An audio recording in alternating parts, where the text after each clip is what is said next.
भारतीय कृषि के इतिहास में पिछले कुछ वर्षों में जो सबसे बड़ा असमंजस और बहस का विषय रहा है वह है पारंपरिक दानेदार यूरिया और नए जमाने के नैनो तरल यूरिया के बीच का चुनाव। किसान दशकों से जिस 45 या 50 किलो की सफेद खाद की बोरी पर निर्भर थे, आज उन्हें बताया जा रहा है कि वही काम एक 500 मिलीलीटर की छोटी बोतल कर सकती है। यह बदलाव केवल खेती के तरीके का नहीं बल्कि किसान की मानसिकता का भी है। बाजार में परस्पर विरोधी सूचनाओं का अंबार लगा है। एक तरफ सरकार और सहकारी संस्थाएं नैनो यूरिया को बढ़ावा दे रही हैं, वहीं दूसरी तरफ किसान जमीन स्तर पर यह तय नहीं कर पा रहे हैं कि क्या वे अपनी भरोसेमंद बोरी वाली खाद को पूरी तरह छोड़ दें। अगर वे ऐसा करते हैं और उत्पादन गिर जाता है तो उस नुकसान की भरपाई कौन करेगा? इस महत्वपूर्ण विषय पर सतह पर तैरती जानकारी पर्याप्त नहीं है। हमें फसल के पोषण विज्ञान की गहराई में उतरना होगा और एक निष्पक्ष वैज्ञानिक विश्लेषण करना होगा कि इन दोनों उर्वरकों की कार्यप्रणाली में क्या अंतर है, उनकी सीमाएं क्या हैं और एक किसान के लिए सबसे लाभदायक और टिकाऊ रास्ता क्या है। यह विश्लेषण किसी उत्पाद का प्रचार नहीं बल्कि खेत की मिट्टी और फसल की सेहत को केंद्र में रखकर किया गया एक तकनीकी मूल्यांकन है। सबसे पहले हमें अपने पुराने और सबसे प्रचलित साथी पारंपरिक दानेदार यूरिया के विज्ञान को गहराई से समझना होगा। दशकों से यूरिया भारतीय खेतों में नाइट्रोजन का प्राथमिक स्रोत रहा है। जब एक किसान बाजार से यूरिया की बोरी खरीदता है तो तकनीकी रूप से वह 46% नाइट्रोजन खरीद रहा होता है। इसका अर्थ है कि 45 किलोग्राम की एक बोरी में लगभग 20.7 किलोग्राम शुद्ध नाइट्रोजन होता है। नाइट्रोजन तत्व मौजूद होता है। यह एक बहुत बड़ी मात्रा है और यही कारण है कि किसान इसे पसंद करते हैं। जब इस दानेदार यूरिया को खेत में बिखेरा जाता है तो यह तुरंत काम करना शुरू नहीं करता। मिट्टी में मौजूद नमी और यूरियस नामक एंजाइम के संपर्क में आने पर यह पहले अमोनियम और फिर नाइट्रेट रूप में परिवर्तित होता है। पौधे अपनी जड़ों के माध्यम से नाइट्रोजन को मुख्य रूप से इसी नाइट्रेट रूप में ग्रहण करते हैं। यह प्रक्रिया समय लेती है और इसी दौरान दानेदार यूरिया की सबसे बड़ी कमजोरी सामने आती है। वैज्ञानिक शोध और कृषि विश्वविद्यालयों के आंकड़े यह सिद्ध करते हैं कि पारंपरिक दानेदार यूरिया की उपयोग दक्षता यानी नाइट्रोजन यूज एफिशिएंसी केवल 30 से 40% के बीच होती है। सरल शब्दों में कहें तो यदि खेत में 100 किलोग्राम नाइट्रोजन डाली जाती है तो फसल उसका केवल 30 से 40 किलोग्राम हिस्सा ही उपयोग कर पाती है। शेष 60 से 70% नाइट्रोजन बर्बाद हो जाती है और पर्यावरण को नुकसान पहुंचाती है। यह बर्बादी मुख्य रूप से 3 तरीकों से होती है।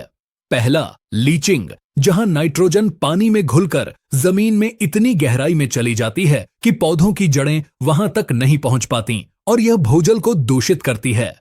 दूसरा, वाष्पीकरण, जहां यूरिया अमोनिया गैस में बदलकर हवा में उड़ जाता है। और तीसरा, डीनाइट्रिफिकेशन, जो एक रासायनिक प्रक्रिया है जिससे नाइट्रोजन नष्ट हो जाती है।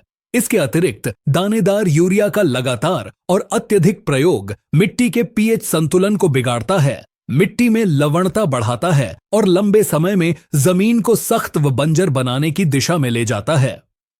इन सब खामियों के बावजूद दानेदार यूरिया का एक बड़ा लाभ यह है कि यह फसल की बुवाई के समय पौधों को नाइट्रोजन की एक बड़ी खुराक, जिसे बल्क डोज कहा जाता है, बहुत सस्ते में उपलब्ध कराता है।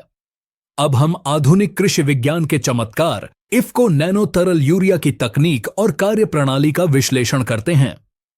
इसे स्वदेशी रूप से विकसित दुनिया का पहला नैनो उर्वरक माना जाता है। यह दानेदार यूरिया से मौलिक रूप से भिन्न है। जहां दानेदार यूरिया में 46% नाइट्रोजन होता है, प्रतिशत नाइट्रोजन होती है, वहीं नैनो यूरिया में वजन के हिसाब से केवल 4% नाइट्रोजन होती है। यह बहुत कम लग सकता है, लेकिन यहीं पर नैनो तकनीक का विज्ञान काम करता है।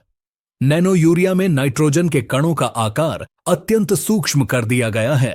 इन कणों का आकार 20 से 50 नैनोमीटर के बीच होता है। तुलनात्मक रूप से समझने के लिए यह दानेदार यूरिया के एक दाने से लाखों गुना छोटा है। इतना छोटा आकार इन कणों को अद्भुत क्षमताएं प्रदान करता है। नैनो यूरिया और दानेदार यूरिया के बीच सबसे बुनियादी अंतर उनके काम करने के तरीके में है। दानेदार यूरिया मिट्टी में जाता है और जड़ों के माध्यम से अवशोषित होता है, जबकि नैनो यूरिया का छिड़काव पत्तियों पर किया जाता है। पौधों की पत्तियों की सतह पर बहुत छोटे छोटे छिद्र होते हैं, जिन्हें रंध्र या स्टोमेटा कहा जाता है। ये छिद्र गैसों के आदान प्रदान और वाष्पोत्सर्जन के लिए होते हैं। जब नैनो यूरिया का घोल पत्तियों पर छिड़का जाता है तो इसके नैनो आकार के कण इन रंध्रों और अन्य सूक्ष्म रास्तों से सीधे पौधे की प्रणाली में प्रवेश कर जाते हैं। पौधे के अंदर जाने के बाद ये कण फ्लोएम नामक संवहनी ऊतकों के माध्यम से पौधे के उन हिस्सों तक पहुंच जाते हैं जहां नाइट्रोजन की सबसे अधिक आवश्यकता होती है। सबसे महत्वपूर्ण बात यह है कि ये नैनो कण पौधे की कोशिकाओं के रिक्तिकाओं में जमा हो जाते हैं और एक धीमी गति से निकलने वाले भंडार के रूप में कार्य करते हैं। यानी जैसे जैसे पौधे को अपनी वृद्धि के लिए नाइट्रोजन की आवश्यकता होती है, ये कण धीरे धीरे नाइट्रोजन छोड़ते रहते हैं। कार्य प्रणाली में इस अंतर के कारण नैनो यूरिया की दक्षता दानेदार यूरिया की तुलना में बहुत अधिक है। वैज्ञानिक परीक्षणों में नैनो यूरिया की उपयोग दक्षता 85 से 90% तक पाई गई है। इसका अर्थ है कि छिड़की गई लगभग पूरी नाइट्रोजन पौधे द्वारा उपयोग कर ली जाती है और बर्बादी नगण्य होती है। क्योंकि यह मिट्टी में नहीं जाता, इसलिए लीचिंग या भूजल प्रदूषण का कोई खतरा नहीं होता। क्योंकि यह तुरंत पौधे के अंदर चला जाता है, इसीलिए इसके हवा में उड़ने का भी नुकसान नहीं है। यही कारण है कि बहुत कम मात्रा में नाइट्रोजन होने के बावजूद नैनो यूरिया फसल की वृद्धि अवस्था में बहुत प्रभावी परिणाम देता है। अब उस सबसे महत्वपूर्ण और विवादित प्रश्न का वैज्ञानिक उत्तर तलाशते हैं कि क्या नैनो यूरिया की एक बोतल यूरिया की एक पूरी बोरी का 100% विकल्प है? कृषि विज्ञान के सिद्धांतों के अनुसार इसका सीधा और स्पष्ट उत्तर है नहीं। नैनो यूरिया दानेदार यूरिया का पूर्ण विकल्प नहीं है, बल्कि यह उसका एक अत्यंत प्रभावी पूरक है। इसे समझने के लिए हमें फसल के जीवन चक्र और उसकी नाइट्रोजन की मांग को समझना होगा। किसी भी फसल, चाहे वह गेहूं हो, धान हो या मक्का, उसे अपने जीवन में 2 अलग अलग चरणों में नाइट्रोजन की आवश्यकता होती है। पहला चरण बुवाई या रोपाई का समय होता है। इस शुरुआती अवस्था में बीज को अंकुरित होने, अपनी जड़ें जमाने और प्रारंभिक ढांचा खड़ा करने के लिए मिट्टी में भारी मात्रा में नाइट्रोजन की उपलब्धता चाहिए होती है। इसे बेसल डोज कहा जाता है। इस समय पौधे की पत्तियां नहीं होती हैं या बहुत छोटी होती हैं, इसलिए नैनो यूरिया का छिड़काव संभव या प्रभावी नहीं होता। इसके अलावा 500 मिलीलीटर नैनो यूरिया की बोतल में कुल मिलाकर केवल 20 से 25 ग्राम नाइट्रोजन होती है, जबकि एक बोरी में 20 किलोग्राम से अधिक। फसल की शुरुआती भारी मांग को पूरा करने के लिए नैनो यूरिया की यह मात्रा अपर्याप्त है। इसीलिए वैज्ञानिक अनुशंसा यही है कि बुवाई के समय दी जाने वाली दानेदार यूरिया की पहली मात्रा को कम या बंद नहीं करना चाहिए, वह मिट्टी में ही दी जानी चाहिए। नैनो यूरिया की असली भूमिका फसल के दूसरे चरण में शुरू होती है, जिसे वानस्पतिक वृद्धि या टॉप ड्रेसिंग का चरण कहा जाता है। जब फसल लगभग 30 से 40 दिन की हो जाती है, उसकी जड़ें स्थापित हो चुकी होती हैं और पर्याप्त पत्तियां आ जाती हैं, तब उसे अपनी तीव्र वृद्धि के लिए नाइट्रोजन की आवश्यकता होती है। पारंपरिक खेती में किसान इस समय यूरिया की दूसरी या तीसरी बोरी खेत में फेंकते हैं, जिसमें से अधिकांश बर्बाद हो जाती है। यही वह सटीक समय है जब नैनो यूरिया दानेदार यूरिया की जगह ले सकता है। यदि किसान बुवाई के समय दानेदार यूरिया का प्रयोग करें और बाद की टॉप ड्रेसिंग के लिए दानेदार यूरिया की जगह नैनो यूरिया का छिड़काव करें, तो यह सबसे आदर्श और वैज्ञानिक तरीका है। इसे एकीकृत पोषक तत्व प्रबंधन या हाइब्रिड मॉडल कहा जाता है। परीक्षणों से सिद्ध हुआ है कि इस मॉडल को अपनाकर किसान अपने कुल दानेदार यूरिया की खपत को 50% तक कम कर सकते हैं, लेकिन इसे 100% तक समाप्त करना वर्तमान तकनीक के साथ फसल के हित में नहीं है। नैनो यूरिया से अपेक्षित परिणाम प्राप्त करने के लिए इसकी प्रयोग विधि, मात्रा और समय का सही ज्ञान होना अनिवार्य है, अन्यथा परिणाम निराशाजनक हो सकते हैं। यह कोई जादू की छड़ी नहीं है, बल्कि एक उच्च तकनीक वाला उत्पाद है जिसे सटीकता की आवश्यकता होती है। इसकी अनुशंसित मात्रा 2 से 4 मिलीलीटर प्रति लीटर पानी है। फसल की अवस्था और प्रकार के आधार पर मात्रा तय की जाती है। यदि एक मानक 15 लीटर के स्प्रे पंप का उपयोग किया जा रहा है तो उसमें 30 मिलीलीटर से 60 मिलीलीटर तक नैनो यूरिया मिलाया जाना चाहिए। आमतौर पर 1 एकड़ भूमि में फसल की अच्छी बढ़वार होने पर 500 मिलीलीटर की एक पूरी बोतल का उपयोग एक बार के छिड़काव में हो जाता है। छिड़काव का समय भी उतना ही महत्वपूर्ण है।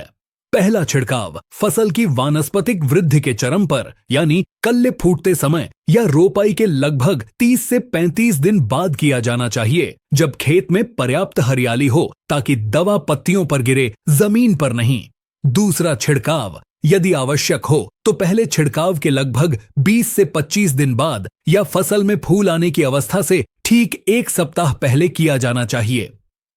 फूल आने के बाद या दाना भरते समय नाइट्रोजन का छिड़काव आमतौर पर नहीं किया जाता, क्योंकि उस समय पौधे को पोटाश की अधिक आवश्यकता होती है। प्रयोग के दौरान कुछ तकनीकी सावधानियां बरतना अत्यंत आवश्यक है।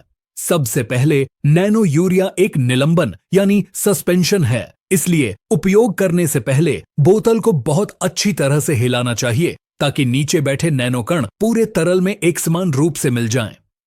दूसरा, घोल बनाने के लिए हमेशा साफ और मीठे पानी का उपयोग करें। खारे या बहुत अधिक कठोर पानी में नैनो कणों की स्थिरता प्रभावित हो सकती है और परिणाम कमजोर हो सकते हैं। चौथा, छिड़काव का समय सुबह ओस सूखने के बाद या शाम के समय रखना चाहिए। तेज धूप या तेज हवा में छिड़काव करने से वाष्पीकरण के कारण नुकसान हो सकता है।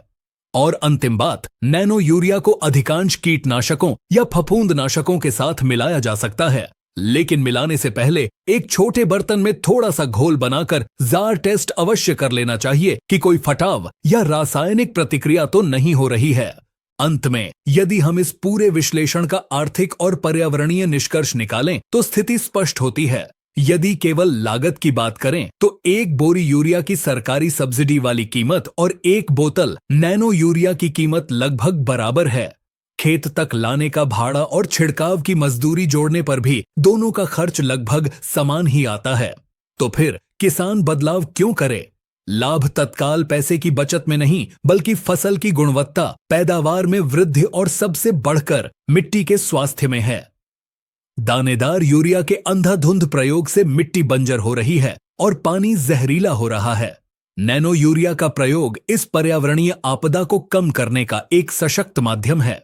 जब हम टॉप ड्रेसिंग में नैनो यूरिया का उपयोग करते हैं तो पौधे में प्रकाश संश्लेषण की क्रिया बढ़ती है, पत्तियां अधिक गहरी, हरी और चौड़ी होती हैं और तना मजबूत बनता है, जिससे फसल गिरने की समस्या कम होती है।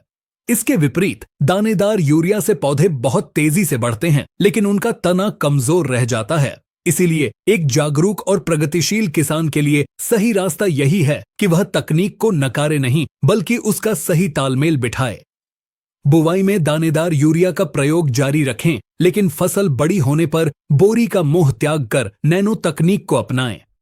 यह न केवल वर्तमान फसल की पैदावार बढ़ाएगा, बल्कि आने वाली पीढ़ियों के लिए जमीन की उर्वरता को भी बचाए रखेगा। यह बदलाव रातों रात नहीं होगा, लेकिन सही जानकारी और वैज्ञानिक दृष्टिकोण के साथ यह बदलाव भारतीय कृषि के भविष्य के लिए अनिवार्य है। किसान भाइयों, खेती में सही जानकारी ही सबसे बड़ा मुनाफा है।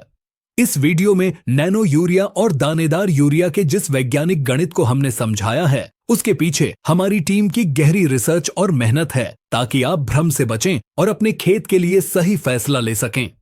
अगर आपको हमारा यह टेक्निकल विश्लेषण पसंद आया है और आपको लगता है कि इससे आपकी खेती के ज्ञान में बढ़ोतरी हुई है, तो वीडियो को लाइक करके हमारी मेहनत को सफल बनाएं।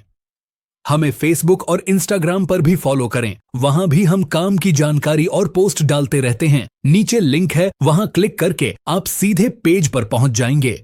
खेती किसानी के ऐसे ही गंभीर और जरूरी विषयों पर बिना किसी मिलावट के सटीक जानकारी पाते रहने के लिए आपके अपने भरोसेमंद चैनल टेक्निकल एग्रीकल्चर को सब्सक्राइब जरूर करें। इस वीडियो को अपने किसान समूहों में शेयर करें, ताकि देश का हर किसान जागरूक हो सके। धन्यवाद।